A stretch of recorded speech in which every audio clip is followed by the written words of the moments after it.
Abraham Lincoln జీవితంలో ఒకానొకప్పుడు ఒక గొప్ప అవమానకరమైన సంఘటన జరిగింది. ఆయన అమెరికా అధ్యక్షుడయ్యాడు. ధనవంతుల్ని పారిశ్రామికవేత్తల్ని కూర్చోబెట్టి సమావేశాన్ని నిర్వహించి అధ్యక్షోపన్యాసం చేస్తున్నాడు. అమెరికా అధ్యక్ష పదవి అంటే అంత సామాన్యమైన పదవి కాదు. దేశంలో పెట్టుబడులు పెంచడానికి వాళ్ళని ఉద్దేశించి ప్రసంగిస్తున్నాడు. అసూయ అనేటటువంటి దిక్కుమాలిన గుణం కొంతమంది యందు ఉంటుంది. దాని గురించి మనం బెంగపెట్టుకోకూడదు. తాను వృద్ధిలోకి రాలేడు, అవతల వారు ఎలా వృద్ధిలోకి వచ్చారో చూసి నేర్చుకోలేడు, కానీ అవతల వారిని బాధ పెట్టే ప్రయత్నం చేస్తుంటారు. అటువంటి దుష్ట స్వభావం మనిషి పెంచుకోకూడదు. అబ్రహాం లింకన్ దేశాధ్యక్షుడు అయ్యాడని ఆయనని బాధ పెట్టాలని ఒక ఐశ్వర్యవంతుడు ఆయన మాట్లాడుతుండగా లేచి నిలబడి కాలికున్న బూటు విప్పి ఎత్తి పట్టుకుని అన్నాడు, లింకన్, నువ్వేదో పెద్ద గొప్పవాడిని అనుకుంటున్నావు, దేశాధ్యక్షుడిని అనుకుంటున్నావు. నీ తండ్రి మా ఇంట్లో అందరికీ బూట్లు కుట్టాడు. ఇదిగో నేను వేసుకున్న బూట్లు మీ నాన్న కుట్టినవి.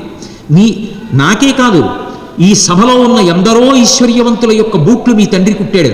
నువ్వు ఒక చెప్పులు కుట్టేటటువంటి వాడి కొడుకువి. ఆ విషయం గుర్తుపెట్టుకో. అదృష్టం కలిసి అధ్యక్షుడు అయ్యావు. ఇవాళ మమ్మల్ని ఉద్దేశించి ప్రసంగిస్తున్నావు అన్నాడు. ఒక్క క్షణం నిర్లిప్తుడైపోయారు అబ్రహాం లింకన్. ఎంత అధ్యక్షుడైతే మాత్రం అనరాని మాట, వినకూడని మాట వినపడింది అనుకోండి, క్షణం పాటు నిస్సత్తువుని పొందాడు. కానీ అది సంస్కారం అంటే, అది శీలం అంటే. అవతలవాడు ఒక మాట అంటే ఆయన తలుచుకుంటే వెంటనే పోలీసుల్ని పిలిచి అరెస్ట్ చేయించవచ్చు. కానీ ఆయన అలా అనలేదు. ఒక్క క్షణం తేరుకుని 2 చేతులు ఎత్తి నమస్కారం చేశాడు. చేసి, ఇంత పవిత్రమైన సభలో, దేశాధ్యక్షుడిగా నేను ఐశ్వర్యవంతులను ఉద్దేశించి ప్రసంగిస్తున్న సభలో నా తండ్రిని గుర్తు చేసిన మీకు నా హృదయపూర్వక ధన్యవాదాలు. నిజమే, నా తండ్రి బూట్లు కుట్టిన మాట వాస్తవం. మీ ఇంట్లో బూట్లు కుట్టారు, మీ ఇంట్లో వారికి కుట్టారు, ఈ సభలో ఎందరికో కుట్టారు.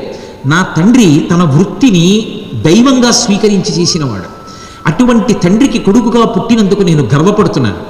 నా తండ్రి బూట్లు కుడితే ఎప్పుడూ కూడా అవి ఎలా ఉండాలో అలా ఉంటాయి తప్ప పాదం యొక్క సైజు కన్నా 1 మిల్లీమీటర్ ఎక్కువ ఉండవు, తక్కువ ఉండవు. ఒకవేళ మా తండ్రి కుట్టినటువంటి బూట్లు తగిన సైజులో లేకపోతే నాకు చెప్పండి. మా తండ్రికి అప్రతిష్ట రాకూడదు. నా తండ్రి నాకు బూట్లు కుట్టడం నేర్పాడు. నేను మీ ఇంటికి వచ్చి ఆ బూట్లు సరిచేసి పెడతాను.